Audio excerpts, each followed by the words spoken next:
Waalo asalaamaaleykum mbokk àdduna donc amaana ñun ñuy taxaw fii ñu ci bëri xàmmee ngeen leen donc muy collectif Dagana ànd xeex suñu ndox xeexoon nañ fi bu yàgg ba ñu dalaloon suñu xel ni travaux ndox mi dinañ ko démarrer ci décembre 2020 ñu ngi ci 2021 te ba léegi gisaguñu dara forage daal lu xëddeen ñun nag mënuñu jëm ci weeru koor ñu feete barki dem journée mondiale de l'eau Dagana di am problème ndox am na zone yi nga xamante ni ñetti fan gisuñu ndox zone yu mel ne jàmm gën ak Sinthiane ak Magadan koñ yooyu ñetti fan mënuñu gis ndox ak waa HLM ñu ne nag comme que état moom xamul ku koy neexal ñu jugaat taxaw takk suñu ay jàjj fas yéene xeex ak moom lu ñu am jël ndox mi ñëwaat Dagana mu normal neenu nag waroon na travaux chantier yi waroon na commencé am na ñu gagné marché yeeg ñun loolu yëpp suñu yoon nekku si ñun daal lenn lu ñu bëgg a gis mooy ndox mi ñëw travaux yi commencé ba pare ñu ngi lancé un appel au préfet di leen aviser que ni suñu gagné marché ñi nga xamante ni ñoo nekk ci dëkk bi compétence locale bi ñoom ñoo war nekk au devant de la scène mënuñu nangu ñu ñëw indi marché bi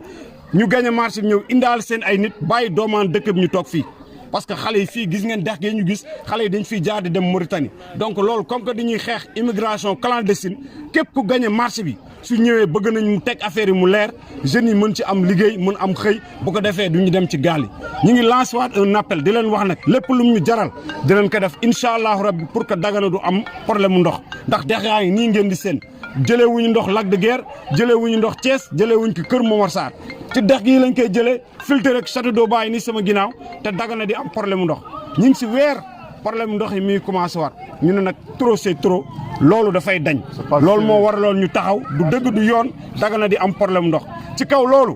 préfet ñi ngi ñëw tàgguwuñ la dañ lay yëgal ndax marche c'est un droit dinañ déposer déclaration de marche demain incha allah samedi dinañ doxu ñaxtu tojuñu yàquñu saagawuñu xastewuñu mais daañu wan ni Sénégal yëpp Dagana dafa am problème mu ndox donc lépp nag lu mu laaj suñ ñu ko joxul ñun xam nañ suñ droit dinañ ko def parce que marche constitution bi la nekk ku nekk am nga droit soo amee lu la naqadi en tant que sénégalais nga jug nga dem nga marche ñu ngi wax nag ñun jàmm lañ bëgg ci kaw ñoom ñu wan ñu jàmm suñu aayee marche dinañ marche si nii wala si naa. bu ñu sante yàlla julli ci Yonent bi sallallahu alayhi wa sallam nuyu population Dagana yëpp li sabab daje bi mooy collectif Dagana ànd xeex suñu ndox ñoo ñëw fii tey boo xoolee décor bi nga xool suñu gannaaw muy fi ñuy toggee ndox mi nga xool lu matul fukki mètre ndox maa ngi nii fees dell Dagana juillet 2020 ñu yëngatu gannaaw bu ñu toogee ay at yoo xamante ni nii ñi ngi jànkonteeg problème mu ndox kilifa réew yi ñëw fii boobu ministre de l'hydraulique moo fi nekkoon Mansour Faye ñëw fii dalal xelu nitu Dagana yi ni leen seen problème bi dinañ ko régler ñu dem ba juillet gis ni problème bi dafa gën a jéggi dayo Dagana jóg fippu def fi marche bu rëy boo xamante nii wër na àddina képp bañ ko defee ñu jox ñu àpp ñu ni diggante juillet ak décembre dinañu def li nga xamante nii war nañ ko def ba commencé liggéey bi décembre ak léegi boo xoolee mi ngi jàpp si ñeent wala juróomi weer kenn gisul pikk kenn gisul peel kenn gisul suuf kenn gisul xeer kenn gisul tiwo kenn gisul plombier mu wane ni kon ñoom li nu wax gëmuñu ko du dëgg si ñoom gannaaw ba nag pesum kanam borom ñun Dagana ñoo jóg fas yéene jël problème bi xeex ka jëm si ñoom bañuñ si dara lépp mooy lan mooy maanaam ñi ngi yëglu pour wax leen ni yéene ni woon ndox dina am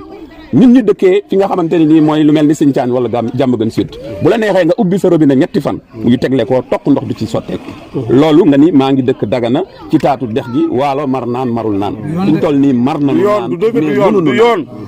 loolu nag moo tax ñu taxaw temm ànd ak Dagana yëpp mag ndaw ak ñëpp fas yéene nag wax leen nañu tàmbali liggéey bi ci nu mu gën a gaawee waxatuñu délai nañu tàmbali liggéey bi te bu liggéey bi ñëwee itam nañu tànn doomaanu Dagana yi nga xamante ni seen xam-xam màcc na ci liggéey bi ñu boole leen ci lu ko mooy nan dinañu yëngu-yëngal. waaw jafe-jafe bi yàgg na su may fàttaliku yaa ngi koy wax léegi fu mu nekk nii foog ngeen yëngu pour ñi nga xam ne ñoom ñooy waa état du Sénégal ñu mën a taxaw ci biir loolu ban pexe ci lu mu gën a gàtt ngeen fas yéene taxawal pour acculer donc l' état du Sénégal pour régler ce problème. waaw état du Sénégal daf di nguur goo xamante ni nii xamuñu ku yënguwul boo nee tekk ñu ni nemm nga ni nemm nu ni saraax kon li war mooy population bi jóg gi mooy lan mooy jóg doxu ñaxtu woo population bi yëpp xeexuñu xuloowuñu waaye nag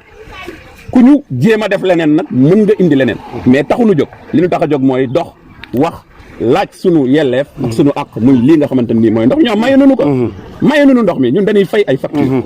mois bii gisoo facture yi mi ngi tàng jër man mii di wax ak yow interpellé naa leen boobu sax ñëwuma fii ndax dañ may jox sama facture ma xool ko man leen waa ndox amul lu mel ni di nekk facture kon nit ñi ñooy jóg dox xeex ko wax ko ñu trouver solution bu définitive ci problème bii nga xamante ni nii bi ëpp na sunu bopp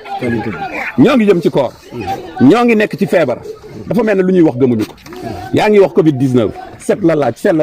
ñu jëm ci shahru Ramadan muy weer wu sell boo xamante ne nii boo sellul mënoo jaamu sa borom ñu bëgg dundaloonu situation yi duñ ko nangu tey duñ ko nangu ëllëg suñuy kaddu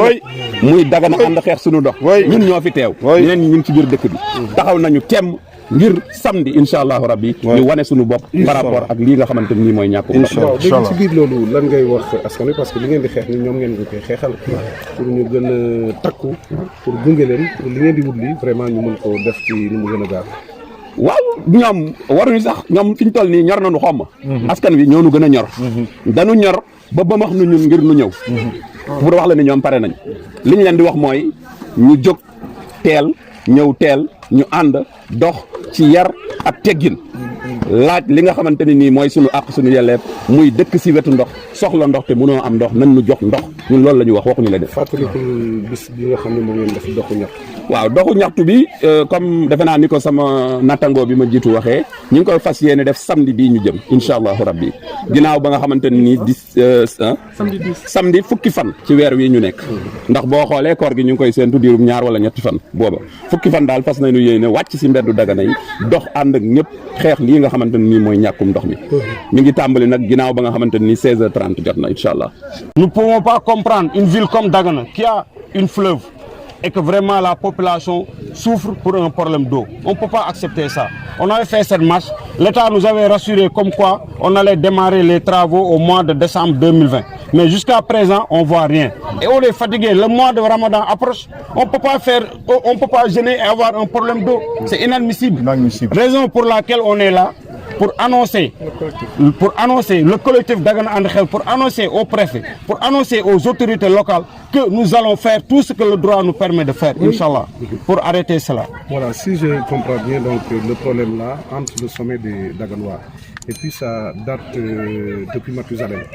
Vous avez remis sur les terres, mais vous n'avez pas quand même trouvé de solution.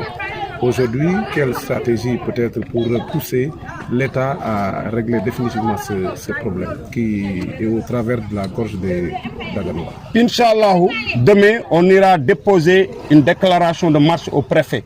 pour le samedi, Inch'Allah. Oui. La marche, ce n'est pas pour casser, ce n'est pas pour insulter, mais c'est pour dénoncer le problème qui est à Dagana. Et c'est un problème d'eau. Le mois de Ramadan approche, on ne peut pas accepter, jeûner et avoir un problème d'eau. Maintenant, ça dépend du préfet. La marche est un droit régi par la Constitution. On ne demande pas la permission de marcher, mais on fait une déclaration pour que la gendarmerie nous accompagne et pour que nous puissions faire notre marche calmement. Donc voilà, le samedi, Inch'Allah, on fera une marche pour sensibiliser l'autorité, pour sensibiliser la population que Dagana a un problème d'eau. Voilà, vous le faites pour les Daganois, peut-être un appel à l'endroit de la population